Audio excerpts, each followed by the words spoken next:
ఈ మధ్య కురిసిన భారీ వర్షాలతో మున్నేరు వాగు ఖమ్మాన్ని ముంచెత్తింది.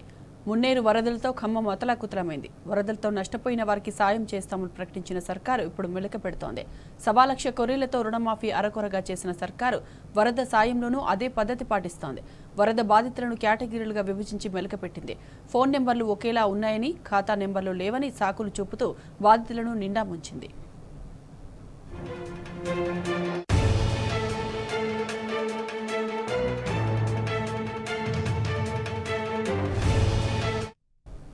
మున్నేటి వరద తమ ఇండ్లను ముంచెత్తితే ఆదుకోవాల్సిన సర్కారు నిండా ముంచేసిందని మున్నేరు వరద బాధితులు మొత్తుకుంటున్నారు. ఇండ్లు మునిగినా, పంటలు కొట్టుకుపోయినా, కట్టుబట్టలతో ఉన్నా నష్ట ప్రభావం తక్కువేనని సర్కారు సాకులు చెబుతుందని మండిపడుతున్నారు. వరద బాధితుల ఎంపికలో కొర్రీలు పెట్టి పరిహారం అందించడం లేదని ఆవేదన వ్యక్తం చేస్తున్నారు. జరిగిన నష్టాన్ని కండ్లారా చూసిన అధికారులు వివరాలన్నీ నమోదు చేసుకుని జాబితాలో పేరు కూడా పొందుపర్చారని, కానీ చివరకు మాత్రం ఎక్కువ ప్రభావితమైన వారి ఖాతాలోనే పరిహారం జమ చేస్తున్నారని ఆరోపిస్తున్నారు.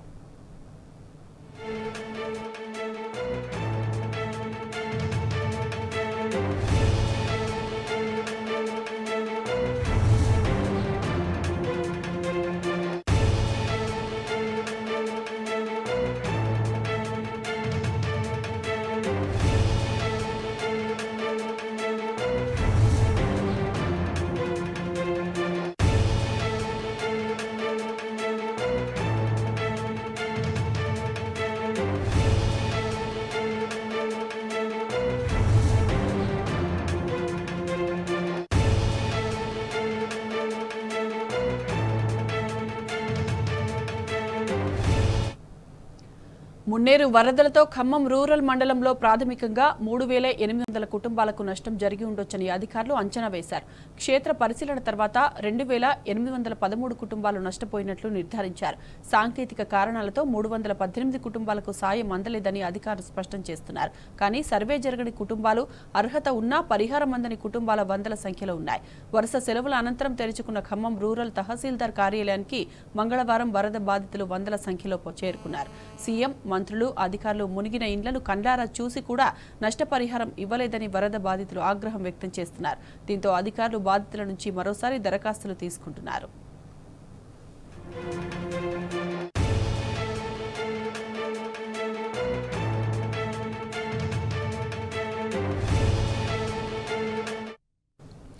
మునిగిన తమ ఇంటిని అధికారులు కండ్లారా చూసి కూడా జాబితాలో పేరు చేర్చలేదని ఆర్టీసీ కాలనీకి చెందిన అమృతమ్మ అనే మహిళ వాపోయింది. అధికారులు ఇంటికి వచ్చి మరీ వివరాలు రాసుకుని వెళ్లారని, అయినా పరిహారం మాత్రం ఇవ్వలేదని ఆవేదన వ్యక్తం చేసింది. కేబీఆర్ నగర్కు చెందిన మరో వ్యక్తిది ఇదే పరిస్థితి. మున్నేటి వరదలకు తమ ఇంట్లో దాదాపు ₹1,00,000 వరకు నష్టం వాటిల్లిందని బూడిద వెంకన్న అనే వ్యక్తి అంటున్నాడు. అధికారులు ఇంటికి వచ్చి సర్వే చేశారు, అయినా పరిహారం మాత్రం రాలేదని ఆవేదన వ్యక్తం చేశాడు. అయితే వరద సాయం అందని బాధితుల విషయంలో తహసీల్దార్ రాంప్రసాద్ స్పందించారు. ఒకే ఫోన్ నెంబర్లు ఇవ్వడం, బ్యాంకు ఖాతాల నెంబర్లు లేకపోవడం వంటి సాంకేతిక కారణాలతో మరో 318 కుటుంబాలకు పరిహారం రాలేదన్నారు. వారి వివరాలు మళ్లీ సేకరిస్తున్నామని, త్వరలోనే పరిహారం అందజేస్తామని తహసీల్దార్ అంటున్నారు.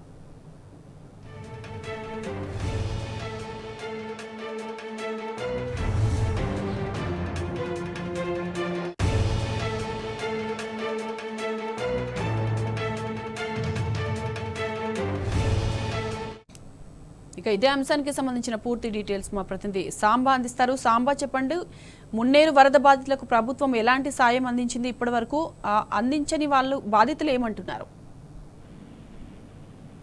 మాధవి, వరద విలయం సృష్టించినటువంటి ఖమ్మం, పాలేరు నియోజకవర్గాల పరిధిలో ఉన్నటువంటి మున్నేరు వరదలకు బాధితులు ఇప్పుడిప్పుడే కోలుకుంటున్నటువంటి పరిస్థితి కనపడుతుంది. వాళ్ళని ప్రకృతి ఎంత దెబ్బకొట్టిందో అంతకంటే ఎక్కువ ఈ సర్కారు దెబ్బకొట్టినట్టుగా కనపడుతుంది. ఎందుకంటే సాయం అందిస్తామని చెప్పేసి సెప్టెంబర్ 1కి వరద వచ్చింది, 2 రాత్రి నుంచి తగ్గిపోయింది. 3, 4 తేదీలలో అధికారులు సర్వే నిర్వహించారు. మొదటి ప్రాథమిక అంచనా ఏంటంటే ఖమ్మం రూరల్ మండలంలో 3-4 వేల కుటుంబాలు, 4,500 కుటుంబాల వరకు నష్టపోయి ఉండొచ్చని అన్నారు. దాన్ని 3,800 వరకు ఉంటుందని ప్రాథమిక అంచనా వేసినట్టుగా అధికారికంగా ప్రకటించారు. కానీ సర్వే పేరుతో ఒక లోపభూయిష్టమైనటువంటి వ్యవహారాన్ని చేపట్టినటువంటి అధికారులు 2,818 మందిని రూరల్ మండలంలో బాధితులుగా తేల్చి వారి వరకే సాయం అందిస్తామని చెప్పారు. దాంట్లో కూడా మరొక 318 మందికి సాయం అందించడానికి ఈ ప్రభుత్వానికి చేతులు రావట్లేదు.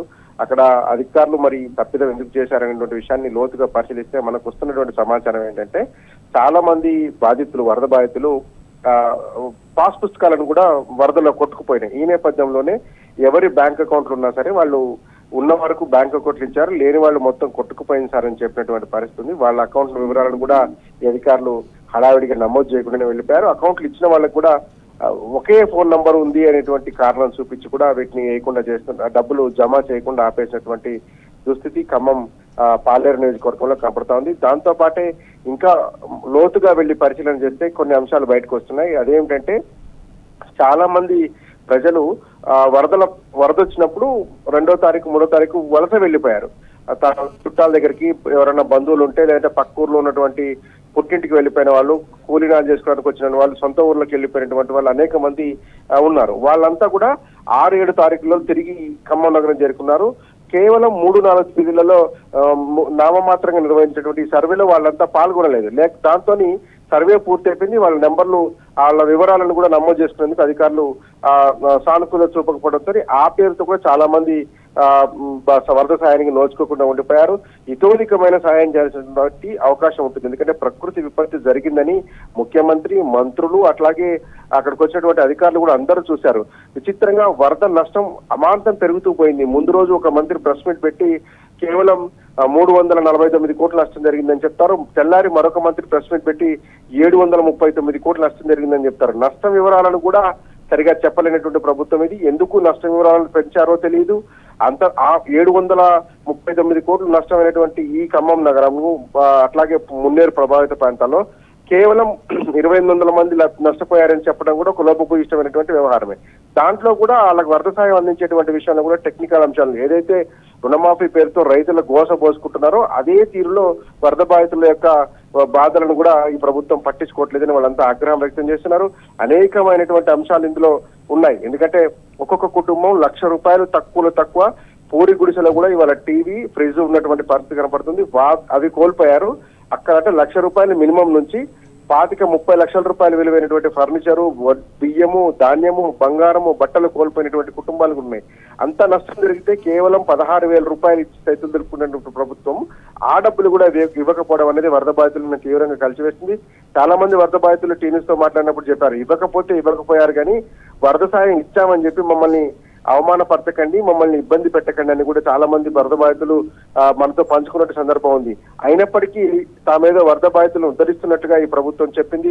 మంత్రులు చెప్పారు. పాలేరు నియోజకవర్గానికి పొంగులేటి శ్రీనివాసరెడ్డి ప్రాతినిధ్యం వహిస్తున్నారు. ఖమ్మం నియోజకవర్గానికి తుమ్మల నాగేశ్వరరావు ప్రాతినిధ్యం వహిస్తున్నారు.